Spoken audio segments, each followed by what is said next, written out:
Jesus lhe disse: Homem, quem me estabeleceu para vos julgar ou para fazer vossas partilhas? Depois lhe disse: tende cuidado de vos guardar de toda a avareza, porque em qualquer abundância que o homem esteja, sua vida não depende de seus bens que ele possua. E lhe disse em seguida esta parábola: havia um homem rico cujas terras tinham produzido extraordinariamente, e ele mantinha em si mesmo estes pensamentos: que farei, porque não tenho lugar onde eu possa encerrar tudo o que colhi? Eis, disse ele, o que farei: derrubarei meus celeiros e os construirei maiores, e aí colocarei toda a minha colheita e todos os meus bens, e direi à minha alma, tu tens muitos bens reservados para vários anos, repousa, come, bebe, ostenta.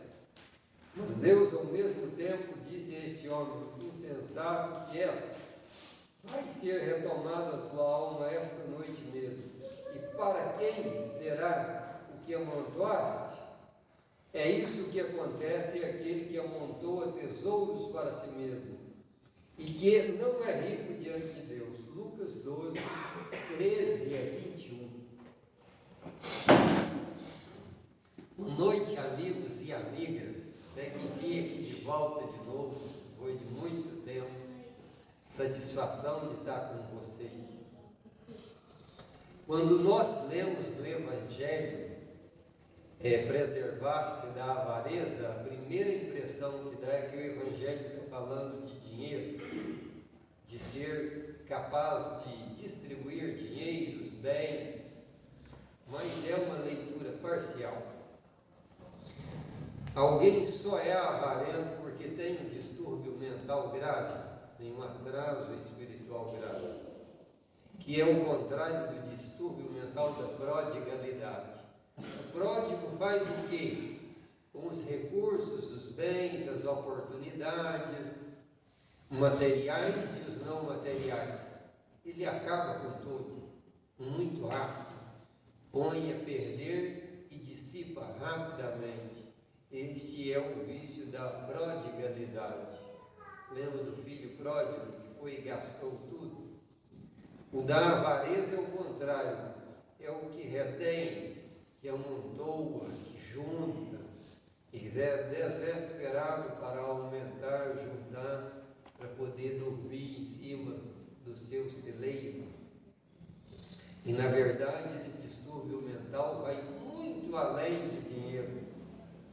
Por quê? Porque tem o avarento também de coisas não materiais, aquele que quer o tempo de falar só para si, é um avarento do tempo. Aquele que quer a razão só para si, até deixa os outros falar, mas depois destroça-os, mostrando que eles estão sem a razão e é o dono da verdade. Tem também o avarento dos sentimentos, faz chantagem mental, corrompe os relacionamentos e se torna um parasita emocional dos outros. É o avarento das emoções. Tem o avarento também da religião, aquele que quer que só a sua religião, só os seus seguidores é que sejam os bem-abençoados. Então tem vários tipos de avareza e vários níveis. Qual é a sabedoria correta para se lidar com bens materiais? O Evangelho nos coloca que eles são para quê? Gerar emprego, renda, estudo, tratamentos e oportunidades. Então, aquele que quer ver o seu patrimônio crescer através da geração de emprego, de rendas, o empreendedor ele não é avarento, ele é um bem-aventurado, um emissário de Deus na terra, que toma providências que outros não são capazes de tomar, tem habilidades que outros não têm, ou que os outros têm, mas ele tem uma coragem superior, uma disposição superior, coloca esses bens materiais em movimento e gera oportunidade de trabalho para todos, tanto para funcionários, quanto para prestadores de serviço, quanto para os fornecedores da empresa dele. E ao gerar emprego e renda, aqueles que têm sustento para a sua família, ou que têm as suas lojas, as suas empresas, para quem vender, também por sua vez vão gerar emprego, renda, paz e prosperidade. Então esse não é avarento. Não confundamos avarento com empreendedor. Não confundamos ganancioso com visionário. O visionário é aquele que quer sim o enriquecimento material através de meios limpos, lícitos, e ao enriquecer materialmente, ele ajuda os outros a seguirem também. Ele gera empregos, trabalhos e oportunidades, ele financia estudos, ele cria ideias. Um dos meus grandes mestres no trabalho que eu estou há quase 20 anos, fui chefe, depois fui subordinado, agora é chefe de novo. Ele é um sujeito muito generoso de ideias, cara que tem a mente clara, ampla, e ele não economiza o conhecimento dele, está sempre aprendendo, desenvolvendo. Então logo é procurado para pedir alguma ajuda, ele encontra uma solução excelente que a gente não tinha pensado antes. Não é avarento, não guarda para si, não tem ciúme de que os outros aproveitem do conhecimento dele para crescer também, e depois não pede que seja lembrado como autor da ideia.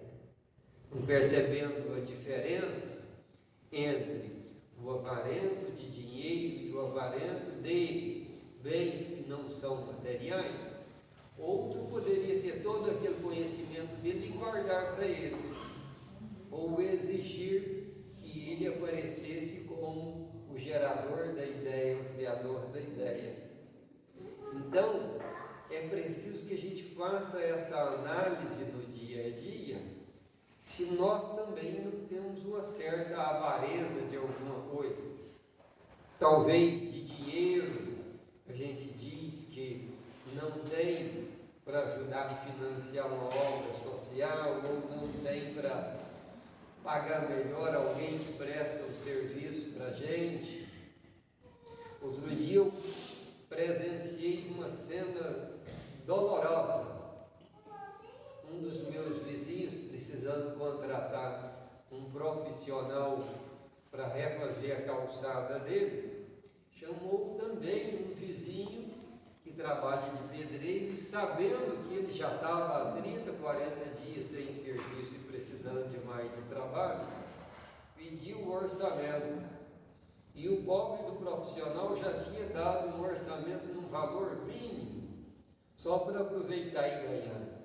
Mas o outro que ia repassar o dinheiro ainda o explorou e o fez, mas jamais ainda o preço. E o profissional se viu constrangido a aceitar aquela remuneração ali, muito abaixo do que seria o padrão necessário se estivéssemos numa época que tem pleno trabalho. Foi constrangido a trabalhar naquele serviço ali. Fez um serviço muito bem feito, como lhe é característico, e recebeu alegre e abençoando a Deus.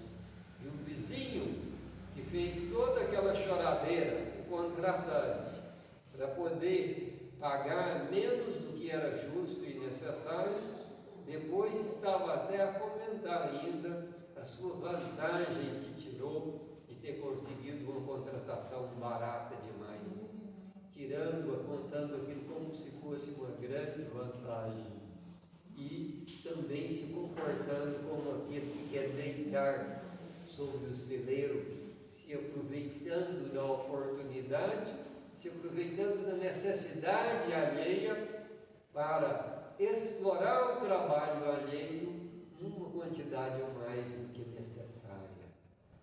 A avareza, meus amigos, não é só de gente muito rica, não.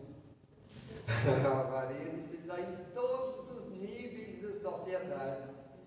Pode haver pessoas riquíssimas avarentas, remediados avarentos e pobres avarentos. Como pode ter também pessoas em todos os estratos da sociedade generosas. E sabe de uma coisa interessante? O generoso pode ser aquele que não tira o melhor proveito. Pode ser aquele que não obtém os melhores resultados materiais.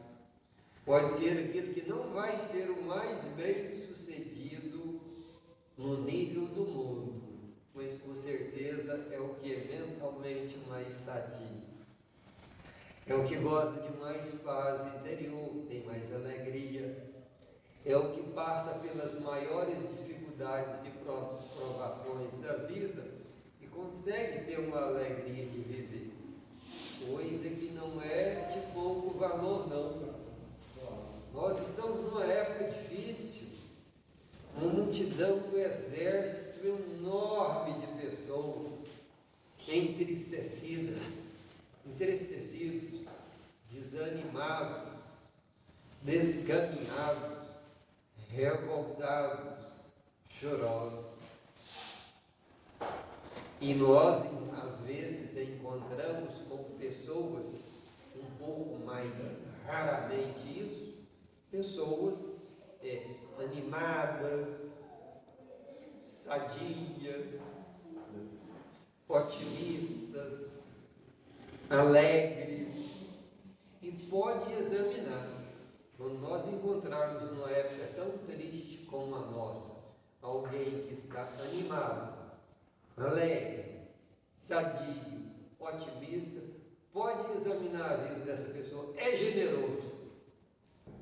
Então a generosidade de Deus, ela se manifesta de múltiplas formas para beneficiar muitos de várias maneiras no momento correto, quando a gente tem o desprendimento necessário para dividir, a sabedoria para não desperdiçar, porque isso é muito importante também, e a confiança de que, em indo no caminho da vida como alguém que empreende, ou seja, como alguém que movimenta os bens de Deus, para gerar paz, saúde e prosperidade, nós somos providos. E isso é certeza, meus amigos. Não tem ninguém que se comporte no caminho da vida com desprendimento suficiente para não ficar agarrado ao que for, com coragem suficiente para ser empreendedor e gerir os bens divinos, para produzir paz, saúde e prosperidade, e com sabedoria para não desperdiçar. Não há ninguém que cultive esses três dons e que não goze da prosperidade divina, que passe necessidade material ou espiritual. Porque necessidade não é só material não, meus amigos.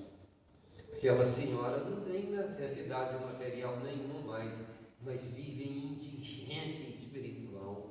E semelhante a ela são milhões, avaros do coração, avaros do intelecto, pessoas incapazes de usar o dom de Deus para produzir paz, saúde e prosperidade dos que o rodeiam.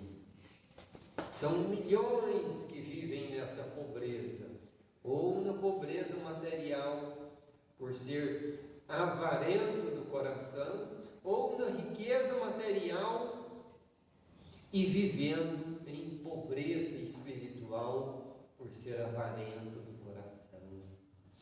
A avareza do coração está está na raiz de quase todos os distúrbios mentais.